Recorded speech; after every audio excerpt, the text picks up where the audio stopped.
आज आपली सवारी होती डायरेक्ट शिर्डीला आणि ते कशासाठी ते बघण्यासाठी ब्लॉग शॉर्ट पर्यंत बघा आणि आपल्याला फॉलो करून टाका. झालं असं की सकाळी सकाळी झोपेतून आज डायरेक्ट 4 वाजता उठलो होतो कारण आज होता आपला पेपर. मग काय सगळं आवरून सूर्यनारायणाच्या प्रकाशात बसलो होतो अभ्यासाला. आता अभ्यास तर झाला नव्हता पण पेपर लायची वेळ झाली मग काय गुतवलं आपलं मंगळसूत्र निघालो डायरेक्ट कॉलेज. त्यात मागच्या ब्लॉग मध्ये एक कमेंट आली होती की 120 स्पीड नका जात जाऊ त्याच्यामुळे आज दमान चाललो होतो. मग काय पेपर वगैरे सुटला आपलं एक लेक्चर झालं मग आपण निघालो होतो डायरेक्ट घरी. त्यात हा भाऊ बघा कशी उलटे बॅग टाकून बसला होता भाऊ याचा तर विशेष खतरनाक आहे भाऊ. आणि इकडून तिकडून घरी येऊन पोहोचत नाही तर मित्र म्हणे आपल्याला जायचं डायरेक्ट राहत्याला. मग काय काढली आपली बाईक निघालो राहत्या. आता आपल्या बाईकचं ऑइल पण संपलं होतं मग काय ऑइल वगैरे टाकलो ना आलो डायरेक्ट शिर्डीमध्ये. शिर्डीमध्ये आल्यानंतर साईबाबांचं मंदिर आणि या आकर्षक मूर्त बघून तर हात ऑटोमॅटिक जोडले जातात भाऊ. मग काय चालत्या गडबडीत आपण दर्शन घेऊन पोहोचलो होतो डायरेक्ट राहत्यामध्ये कारण आज आपल्याला करायचं होतं थ्रेशर मशीन खरेदी. काय मस्तपैकी सगळ्यांनी मशीन वगैरे बघून घेतलं आणि मग आता हेच घ्यायचं फिक्स झालं म्हणल्यावर मग काय मस्तपैकी पूजा वगैरे करून 2-4 फोटो पण काढून घेतली. आणि आता फिटरकडून मशीन बद्दल काही माहिती पण घेऊन टाकली म्हणलं कसं घरी गेल्यावर नको परत प्रॉब्लेम यायला.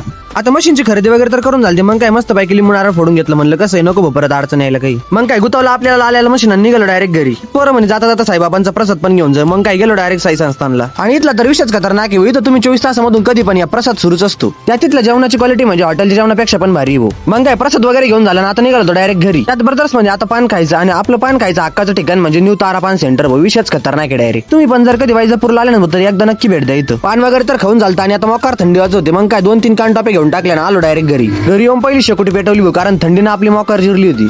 आणि तेवढ्यात आपलं मशीन पण आलं होतं घरी. मग काय भावाने मस्त फटाका बिटाका फोडून त्याचं स्वागत केलं. आता आम्ही करतो मशीनची पूजा तोपर्यंत तुम्ही आपल्याला फॉलो आणि कमेंट करून टाका. संध्याकाळी तर पूजा वगैरे करून झाली सकाळी डायरेक्ट आता मशीनची टेस्टिंग घेऊन टाकली भाऊ. क्वालिटीचा तर विषयच नाही क्वालिटी एकदम खतरनाक आहे भाऊ. आणि हा तुमची जर मक्का काढायची असेल तर आपल्याला नक्की कळवा हो. तर भेटूया अशाच नवीन एका ब्लॉग मध्ये. तोपर्यंत राम कृष्ण हरी.